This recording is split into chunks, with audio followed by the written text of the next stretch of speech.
હાલો. મિત્ર આપનું નામ નહીં બોલતા, કારણ કે આ એક નવો પ્રશ્ન છે અને મને તો હા ધ્યાનમાં છે બીજા ભાઈઓની જાણકારી માટે કે સદાવ્રતમાં મળેલી જમીન એટલે શું? હલો. હા હા, બોલો બોલો. તો સદાવ્રતમાં મળેલી જમીન જે છે ઈ હા જેમ ઓલું દિવેલિયું કેમ હોય, હા દિવેલિયું ખ્યાલ છે ને, શંકર મંદિરના પૂજારી હા રામ હા, મંદિરના પૂજારીને આપવા, એમ સદાવ્રતમાં પૂજારી ના આપે. આવી હા જમીનો આપવામાં આવતી. સદાવ્રતની જમીન છે આ, નવી હા, શરતવાળી જમીન ગણાય, અવિભાજ્ય સત્તા પ્રકારની જમીન ગણાય. બરોબર. હા, એટલે એમ જ અને પૂછવા માંગતા હતા કે બીજું કઈ હું જે સમજો આ છું બસ બરાબર? આ એ જ પૂછવા માંગતો હતો. આપે કોને? એમ ઓલામાં દિવેલિયામાં હોય તો મંદિરના પૂજારીને ઈ આપતા. છે ને સદાવ્રત એટલે અમુક જગ્યાએ હા ખેતી કરતા પટેલોને અને સારા ખેડૂતોને આપવામાં આવતી હતી. એવી જમીનનો હા હક જે છે ને રાજાના ભાગમાં ન આવતો, પણ ગામની અંદર ધર્મ ટકી રહે. ધર્મ એક વ્યવસાય હતો અને એની હા, આજીવિકાનું કઈ સાધન નહોતું. એટલે સદાવ્રત બરોબર. પેટે જ્યાં સદાવ્રત ચાલતા હોય ને, આશ્રમ હોય, હા ધર્મની રજા ફરકતી હોય, હા ધર્મની રજા સમજાય ને તમને, જ્યાં આવીને હા હા સાધુ સંતો જે છે રાતવાસો કરતા હોય, એની હા, આજીવિકા ટકી રહે. કારણ કે તેથી આવડી બરોબર. મોટી આવડી મોટી રેવન્યુ નહોતી. આજે આવડી મોટી પણ તમે 20 વર્ષ પહેલાના મંદિરો યાદ કરો.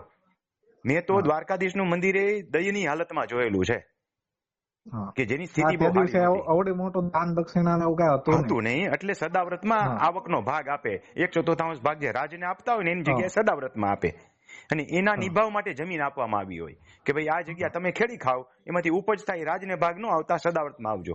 મેં દ્વારકાધીશનું આપણું જૂનું મંદિર જ્યાં રહ્યું ને, બેટ દ્વારકા, અતિ હા ખરાબ હાલતમાં મેં જોયેલું છે. હું જયારે નાનકડો હતો, તમારે જેથી તમારે નાની ઉંમરનો તેદીનો, આજે તો તમે જુઓ ભવ્ય મંદિર થઈ ગયું છે. હા, એટલે બરોબર આ છે. તો હમણાંની વાત કરીએ છીએ. જ્યારે સદાવ્રતની આ જમીનો જે આપવામાં આવી, અહીંથી 70-80 વર્ષ 100 વર્ષ પહેલાની વાત છે. આઝાદી કાળની વાત છે, એની પહેલાની વાતો છે. એટલે આ 54 ની સદાવ્રતની નોંધ છે. જમીન થઈ. હે?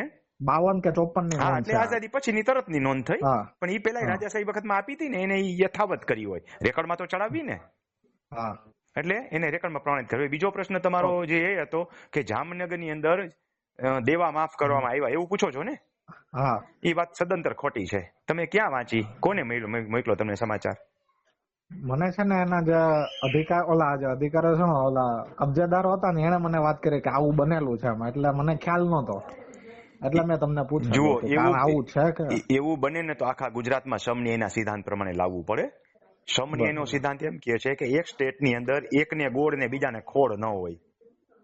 બરોબર. એક જગ્યાએ દેવું માફ થાય તો આખા ગુજરાતની અંદર દેવું માફ કરવું પડે. હવે વાત હમ. કરીએ આપણે મંડળીની, માનો કે, તો મંડળીઓ પણ હા સંકલિત છે. એક જગ્યાની મંડળીઓ દેવા માફ ન કરી શકે, કારણ કે મંડળી ઉપર ડિસ્ટ્રિક્ટ બેંકો હોય ને, હા, અને ડિસ્ટ્રિક્ટ બેંકો આખરે તો છેલ્લે તો નાબાર્ડ સુધી સંકળાયેલી છે. છેલ્લા તો નાબાર્ડના નિર્ણય લે એ પ્રમાણે પછી બધાના હા, એ નિર્ણય પ્રમાણે લેવાનો બધા થાય. નિર્ણય લેવો પડે. એટલે એક જગ્યાએ દેવા માફ ન થાય એ અફવા છે, અને છતાંય સાચી હકીકત શું એ અઠવાડિયાની અંદર આપણને ઓટોમેટિક ખબર પડી જશે. લગભગ મારો લોજિક જે છે ખોટું નહીં પડે.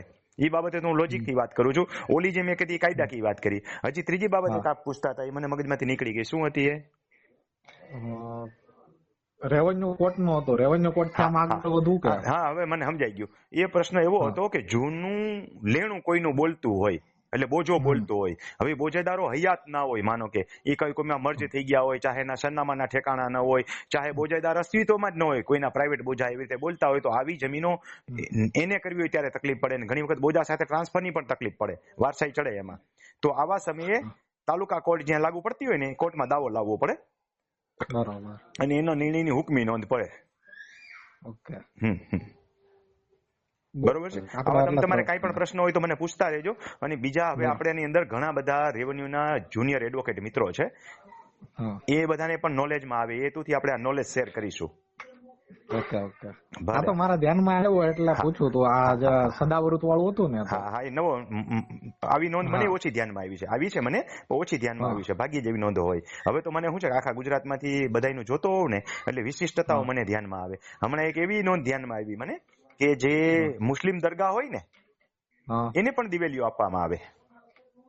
હા, એટલે આપણે એવું નહીં માની એના લેવાનું. પૂજારી ને હા ઓલા હા, માટે. એના નિભાવ માટે આપવામાં આવેલી હોય. હા કારણ કે આખરે પેલા તો ખેતી એ જ આજીવિકા હતી. ભારત ખેતી હા પ્રધાન દેશ તરીકે જ આપણો દેશનો જન્મ થયો છે. એની પહેલા તો હતો તો ખરો, જન્મ થયો એટલે નવો નથી આવ્યો, પણ આપણને આઝાદી મળીને ત્યારે પણ આપણી હા રેવન્યુ ઇન્કમ તો ખેતી પ્રધાન દેશ તરીકેની જ હતી. આજે આપણે ખેતીને ગણકારતા નથી અને ખેતી પાયમાલ થઈ ગઈ. બાકી એક સૂત્ર તો પેલાનું હતું જ ને, ઉત્તમ ખેતી, મધ્યમ વેપાર અને કનિષ્ઠ નોકરી હતી. ના ના સર, હજી તમ તારે આજીવિકા છે જ. આજે મોટા ભાગના વેપારીઓ છે બિન ખેતી કરીને ખેતીમાંથી કમાણી કરે છે. બાકી કમાણી તો એમાંથી નથી કરે છે હજી. 2 લાખની રૂપિયા કેરી વેચે છે, 2 લાખની કિલો કેરી વેચે છે. હા, એ બાકી ખેતીમાંથી જ કમાણી કરે છે એ લોકો. પણ હું બીજા આપણે રસ્તે કરે જાણકારી તો ના જ છે, શકીએ. બીજા રસ્તે કરે છે. જે ઓરિજિનલ બિચારા ખેડૂત હતા ને બિચારા થઈ ગયા. હા, અને હવે ખેતી ઉપર બાંધકામ કરીને આ ફ્લેટો વેચે એમ તો જુઓ, છે, એક સેન્ટેન્સ ઇન્ડસ્ટ્રીયલ વેચે વાપરું, છે. એક સેન્ટેન્સ વાપરું. આ દેશની અંદર અત્યારે છે ને વેપારી બાવા થઈ ગયા ને બાવા વેપારી થઈ ગયા, સમજ્યા? આપણે કોઈનું નામ નથી લેવું, પણ બાવાઓ વેપારી થઈ ગયા અને વેપારીને બાવા કરી દીધા. સાચી વાત છે. આ લોજિક જે સમજી શકશે એને સમજાશે કે મેં કટાક્ષમાં કોનું નામ લીધું છે. એ તો સારું છે, સુપ્રીમ કોર્ટે હમણાં લગામ મારી કે ભાઈ એલોપેથી ની બહુ કાઈપમાં એટલે મૂંગો રહ્યો છે, નકર તો એલોપેથી ની છકડે છટ કાપતો હતો, સમજ્યા? આ તો સુપ્રીમ કોર્ટે કીધું કે ભાઈ મૂંગો રે, તું તારી લીટી મોટી કર પણ બીજા લીટીને ભૂસમાં.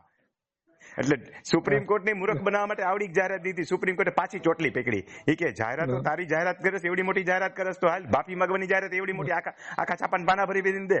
એટલે ભાઈને સમજાણું, એટલે આકાશમાંથી પગ થોડા હેઠા હોય જમીન ઉપર, સમજ્યા? એમને ઘણાને ધોતી બંધ કરી દીધી છે ને, ઘણાના જામીન મંજૂર નથી કર્યા હજી. હા, સાચી વાત છે. જામીને મંજૂર નથી કર્યા હજી જામીને ઘણાના તો. મંજૂર નથી, સાચી વાત છે. સારું, બહુ ચાલો. ધ્યાન રાખવું પડે આમાં તો. હા, બહુ ધ્યાન રાખવું પડે. હાલો હાલો, સારું સારું, હાલો સાહેબ. આવજો. હા, પૂછતા રહેજો તમે તમારે વિના સંકોચ. હા, ભલે ભલે સાહેબ.